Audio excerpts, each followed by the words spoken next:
Theseus is a third-person PSVR title about Theseus' fight against the Minotaur, in which you use a DualShock 4. I like to make this known as upon going into various PSVR titles, it isn't made very clear as to which control scheme it uses.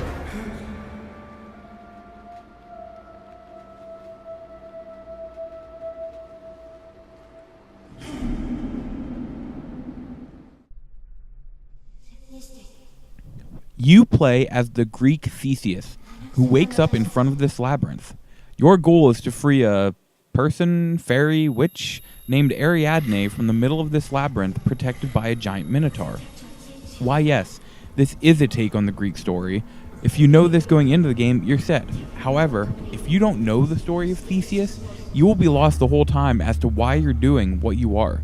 The game has next to no exposition and doesn't really tell you why you're doing anything.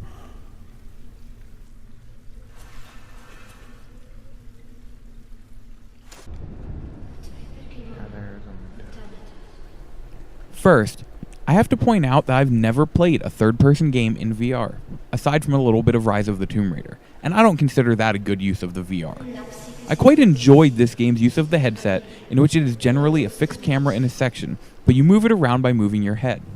It can also often be right behind the character as he moves for added cinematic effect, where it moves his head in the direction you look as if you're looking for him. The gameplay is rather simple.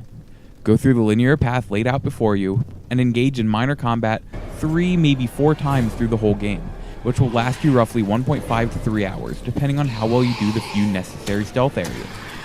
Combat is just as simple as the gameplay. Square swings your sword, and triangle swings your torch. The enemies, which I'll add are spiders, don't like the fire, so if they get too close, swing the torch and they'll back away. The easiest way to defeat the spiders are back them in a corner and light them on fire. It will then prompt you to swing the sword for an instant kill.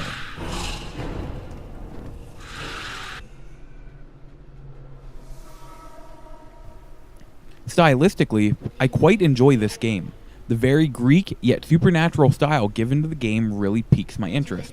The Minotaur has a really neat design, and I really like the color palette and designs they use for items and certain sections of the labyrinth. Meanwhile, some items had me questioning where to go or what to do because of the blandly designed room or just overall non-given directions. There was a section where it tells you, "Run away, now!"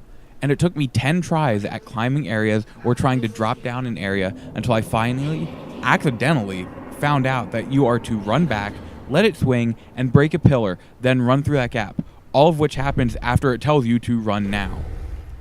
Sound design was well crafted, and the music fit the game very well. Unfortunately, though the game's sound design is good, the sounds are very overused and can get boring.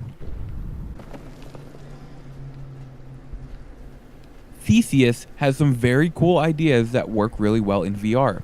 Unfortunately, it is peppered with generic gameplay moments. It is a neat take on the story, but you need to know the story to actually understand anything. It's a good VR game, but I can't recommend it for its initial price. Final score, 6 out of 10.